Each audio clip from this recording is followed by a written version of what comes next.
So I couldn't find any videos that showed me anything about the oil pan. So I wanted to document this a little bit better for everybody else.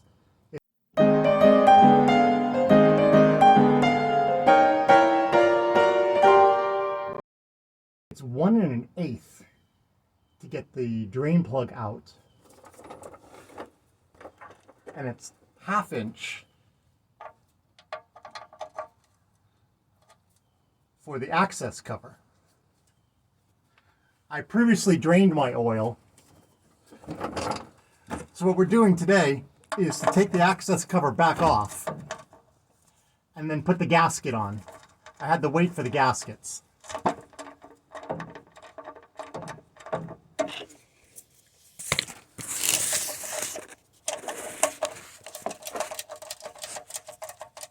Long way.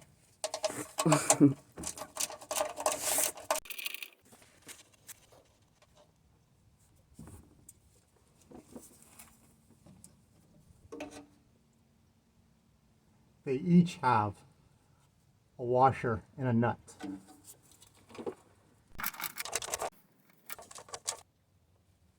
I am already missing one.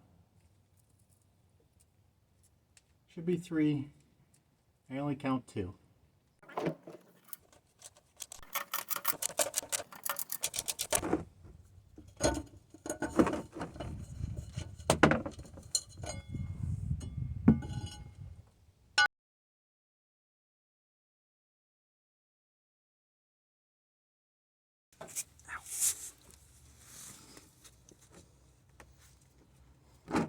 Aha. If you can get the camera in here, do you see this? Mm-hmm. Okay. So this is the trick. You have to push this all the way in. And hooks it around. Yeah, I might need a pair of pliers to do that.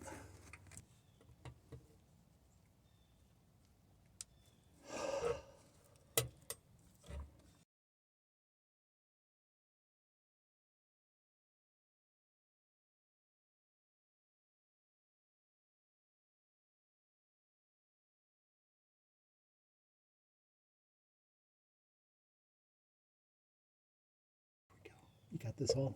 Mm-hmm. Okay. Still recording. Awesome. You want to hand me that? Right. Oh!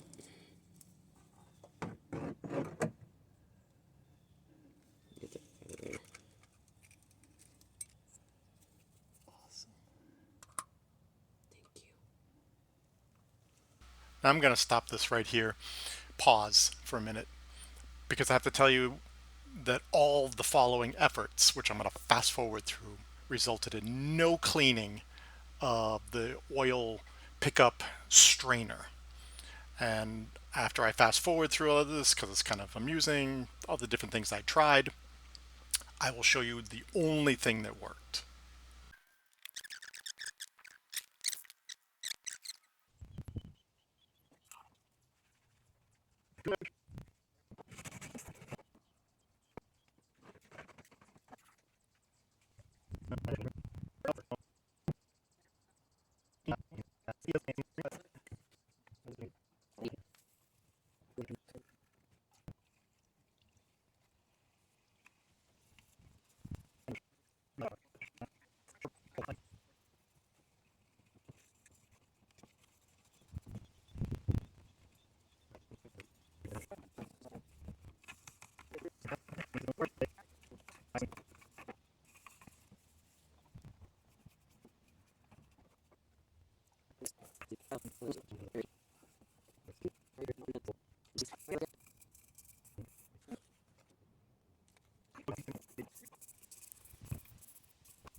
So after all that effort, making no progress, I finally decided I think the best solution was to use the carburetor chem dip. And so we ran down to AutoZone and got this sucker, and I think it sat in there for days and days. And it finally did work. It finally got the screen completely clean. Unfortunately, I don't have any pictures of that or video. Now the next few clips are vertical. No, hey, listen, nobody hates vertical videos more than I do, but this is the only evidence that I have captured of that moment. And I wanted to show what it looked like when I first opened up the filter and pulled out the original filter. I then had to drain the canister using a hand-operated vacuum pump, like the kind you use to bleed brakes with, to drain the oil out of the canister itself. And finally, I'll put a link in the description below where I got a replacement filter, because obviously you can't get this Atlas filter anymore. The replacement is made by FLEETGUARD, and it's the LF-510.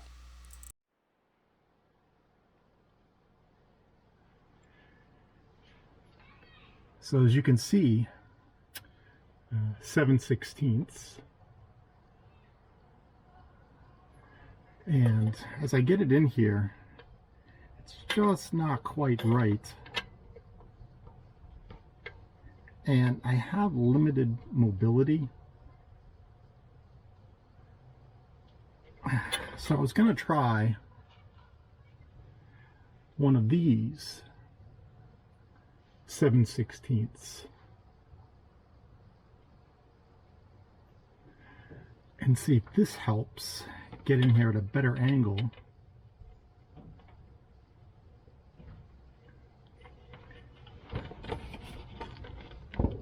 And therefore be able to use 3/8 to help get in there.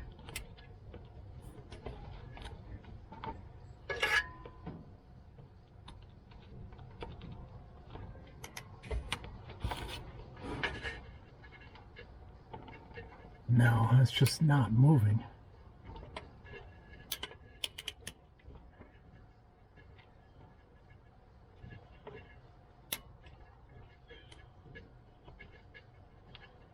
It just doesn't, it's almost like it just is not quite 7/16 or has been rounded.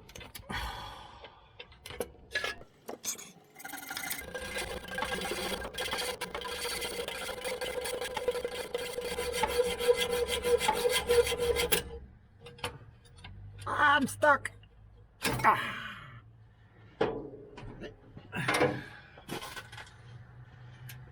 Now, hopefully we can get the whole thing off and pull straight up.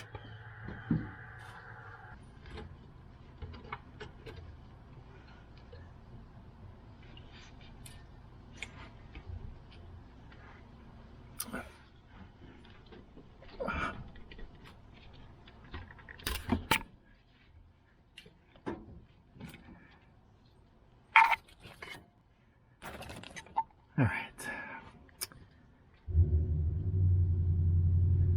So what we have is a 9/16.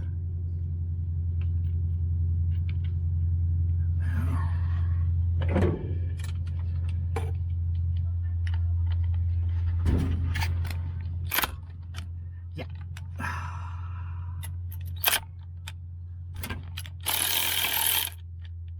Oh, dead battery. You wait here. And we're back. Yeah, I can't get in there. Who are you kidding? All right. Hold on a minute. Okay. Oh, yeah. Yep.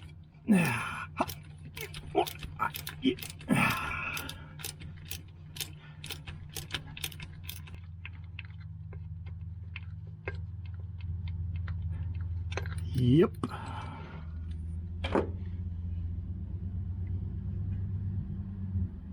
Huh. So they have a split washer on them. Pretty rusty. Let's try this guy way in the back here. Oh, he has a ground wire on him. Where's that coming from? Looks like inside the cab. This one's not on as tight. My guess is it's not on as tight because it has this ground wire that I'm pretty sure is not supposed to be there. So somebody loosened it in the past to add that ground wire. Shake it up. Let's see if I can get my fingers in there. Ah, yeah. Oh, ah, that's a pretty ground wire.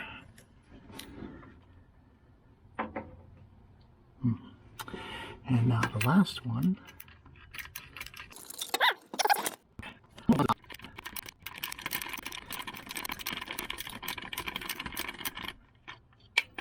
Let's try our fingers. Oh, yeah. All right, now this should go straight up. There we go.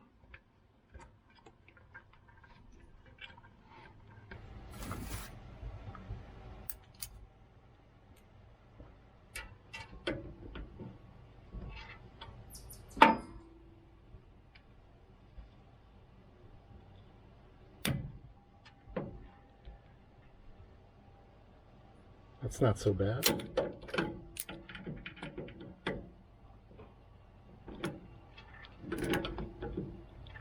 All right, so that's coming off okay.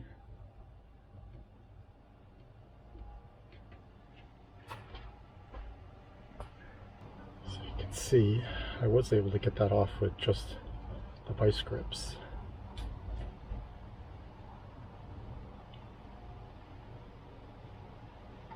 All right.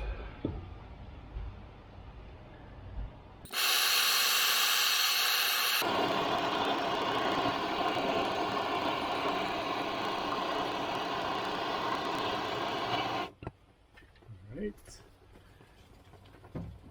Maybe we should probably put that out.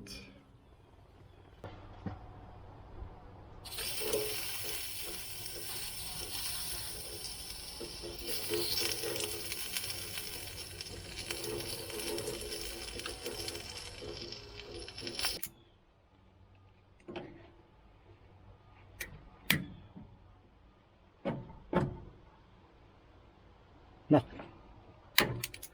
Nothing.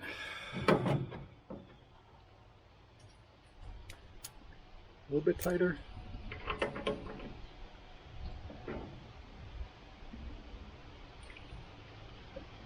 Still nothing. I just can't get it.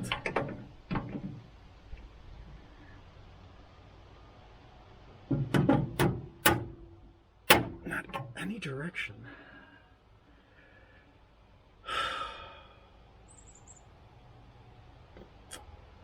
Take the T off and put it in a vise.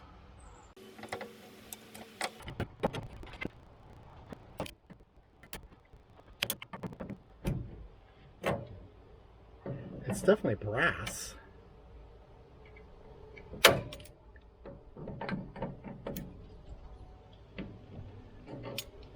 Probably too hot for me to put my fingers on. Let's try...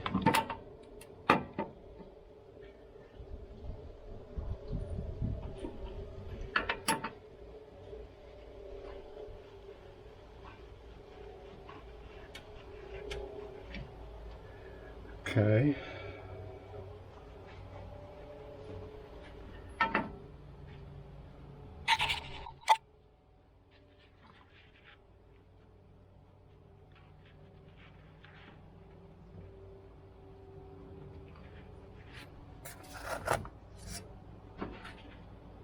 Wow, that is yuck.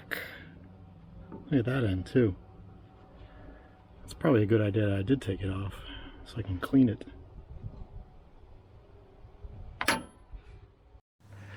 I can't seem to find a decent way to get you in here to see this while I'm working on it. So I'm going to give you an idea of where it is.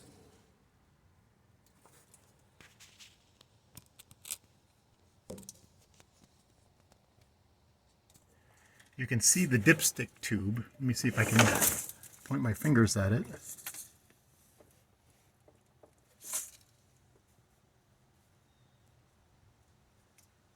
We are going to be working on that line.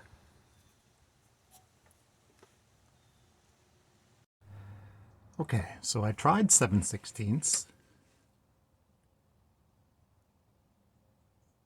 Yep, that didn't work. It doesn't move at all.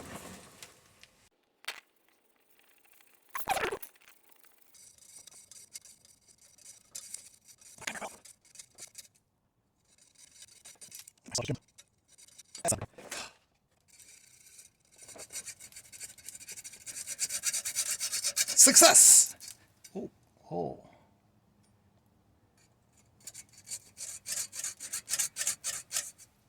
Hey, wait a minute. Ta-da! Now, let's try a 7/16 socket. Oh, ½ inch.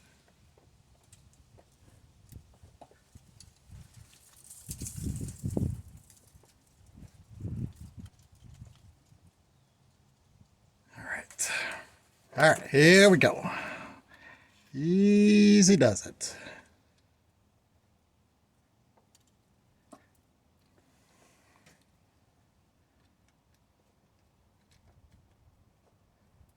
I cannot get that on there. Oh, oh, oh, there, we're in. Okay. Hang on a second. Let's see if we can squeeze the two together.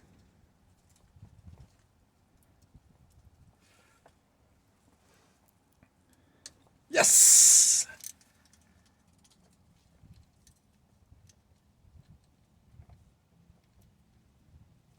Let's try that with just our fingers.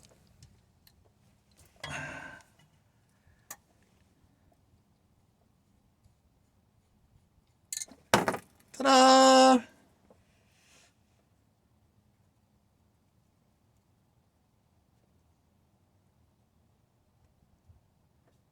Yep. All right. The next spot I'm trying to get, if you remember, I had to disconnect it. I put the bolts back in place so that we wouldn't lose them. And I had to cut, you can't see that. I had to cut that line right there. And it goes down right in there. That's our next attack place. So give me a minute to get set up and we'll put the camera in place so that we can see. I'm probably just going to cut that one and take it out since we know that that's a lot easier. So I'm going to hit that with a little bit of degreaser and my favorite toothbrush. Nope, just kidding. I bought these at the dollar store.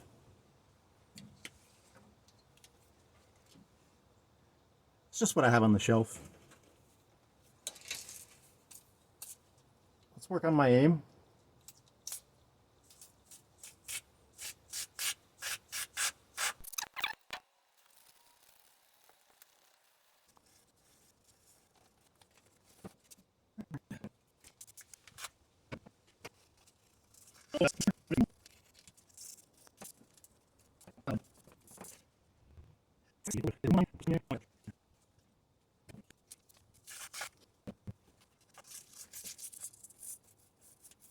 It's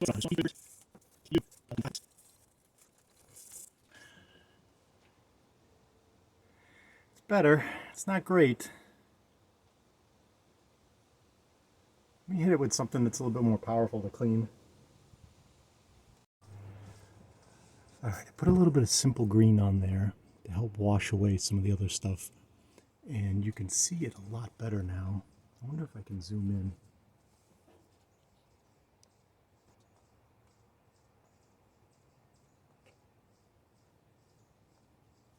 Not bad. Not 100% in focus though. But you can see that there is a drain port there, but it's so close to the shift linkage that I wonder if it's like a dual design where you either come up the top or out the side, depending on the shift linkage, if it's in the top of the transmission or in the side of the transmission. So because my shift linkage is right there, right in the way, you can also see the original green paint on the engine. So I can probably try to get my 7/16 wrench in there, but I'm not optimistic based on the other three. Only one has come out, the bottom of the oil canister. Let me zoom you back out.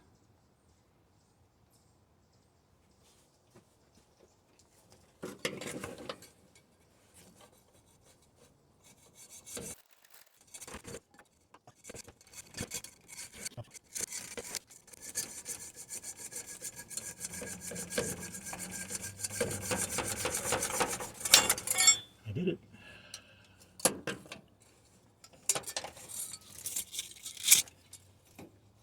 Let's see how this works out.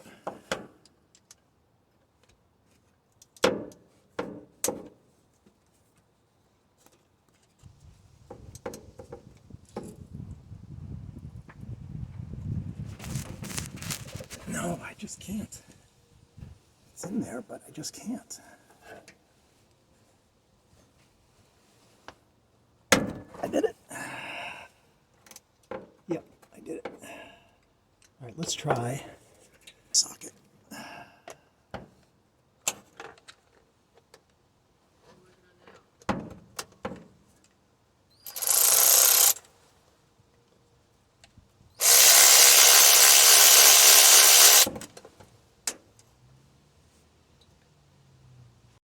So something's just not quite right. So these are pre-bent lines. I have the originals, I have a stainless, and I have zinc coated steel, sometimes also called galvanized. Original stainless steel. Now, the length is a little different.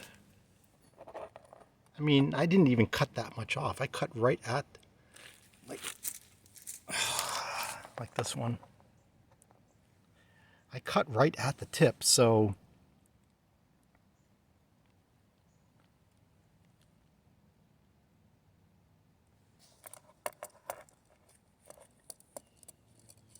both of the lines and the lengths appear to be made by pretty close to the same manufacturer. I noticed that this galvanized line has a lot of kinks in it, where this one is nice and smooth.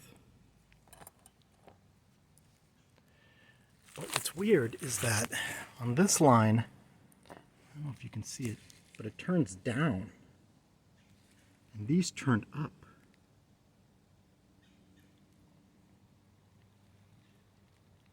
So I think what I'm going to do is put them in place loosely and see how well it lines up with the canister. And I do have a tubing bender used for brake lines that I could bend these in the opposite direction to see if that helps. Alright, come along for the ride. I figured out why the angle was different. So I put a little bit of anti-seize on the end. I chose the steel lines that were galvanized. And the reason why the angle is different is that it comes around to the back instead of the front. This is actually a better design.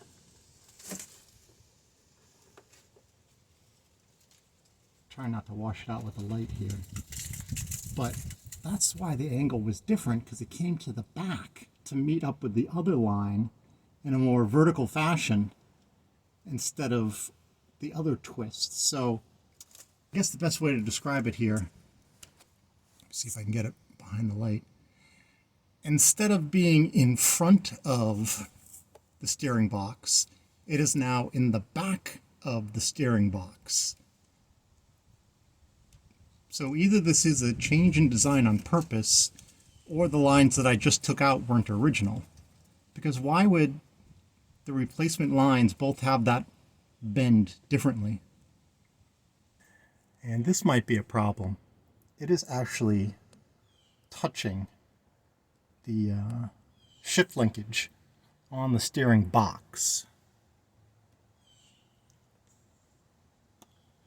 It might, and it's also touching the spark plug boot. So it might have to have a slight bit more of a bend in it so that it ends up more like this. But that also helps me understand maybe it's forward, maybe it's backwards. We'll have to see how it lines up with the top of the canister. Okay, now that one was a pain in the ass. To get that one in place, I had to route this line behind the choke, throttle, and I think the last one is transmission. Not 100% sure on that one. But I had to route it behind. It wouldn't line up vertically unless I did that. So I'm not sure how well these two are going to line up. I might have to change that line, bend it ever so slightly, so that it comes up and comes towards the engine a little bit more.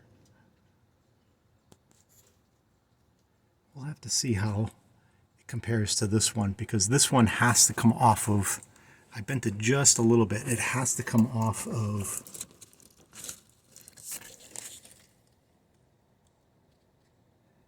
the steering shaft and the shift linkage. And also has to clear the exhaust. So I've been working on the oil filter canister for a day now. Let's see if I can get you you see, well, first off, that's a piece of weed whacker line that I've poked through from the bottom all the way through to the top.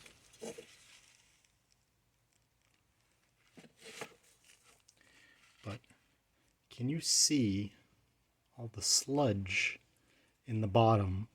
I have been picking it out with a flat blade screwdriver. And so what we have now is a much cleaner oil canister. And I don't know if this will show up well. It was underneath all that oil. This is probably not going to show up well.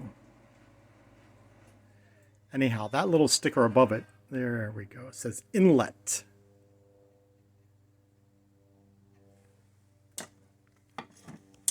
Now, here is everything that came out of that. Look at that thing. It's like a little silly putty. The blob.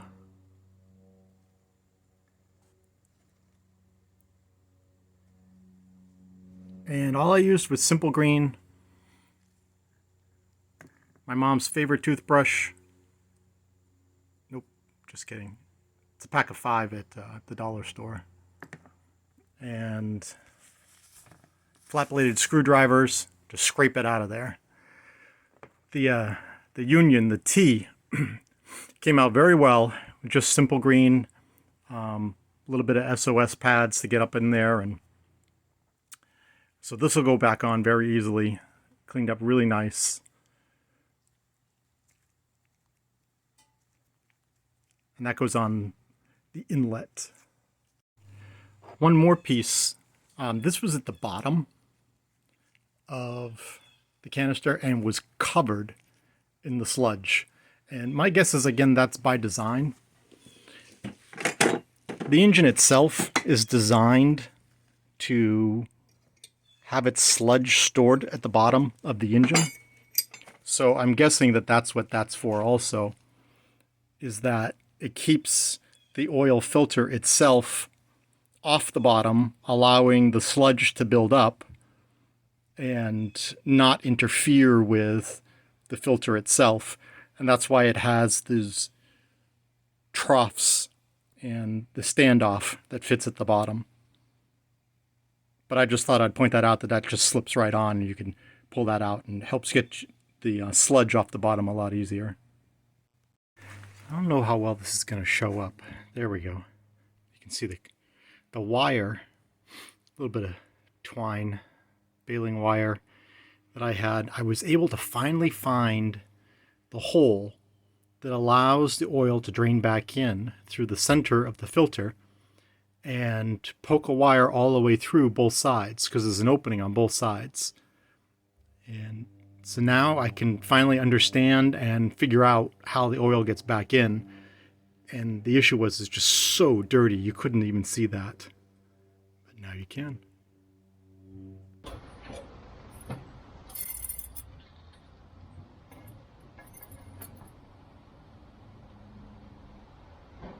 So I wonder if I pull it forward a little bit,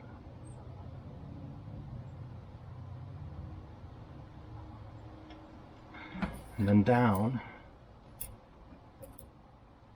will I be able to get it just where I need it to be?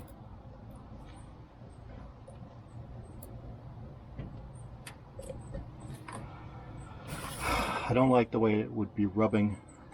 You can't see this.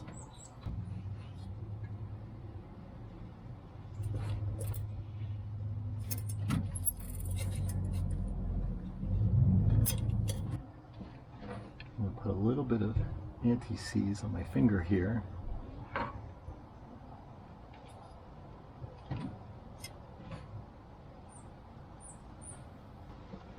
So I have loosened the banjo bolt down below so that I can get this in there.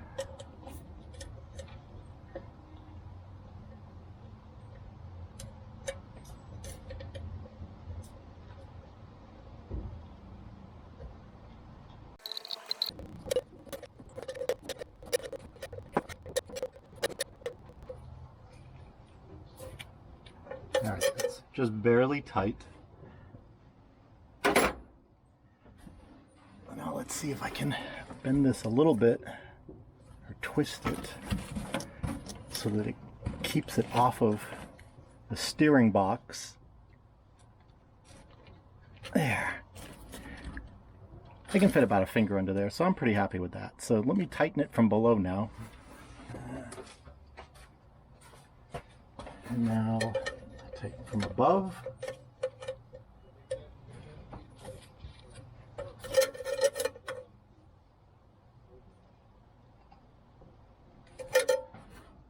All right. Sorry this seems to end so abruptly right here. I do have two follow-up pictures that show how the inlet side eventually ended up being routed into the oil filter canister.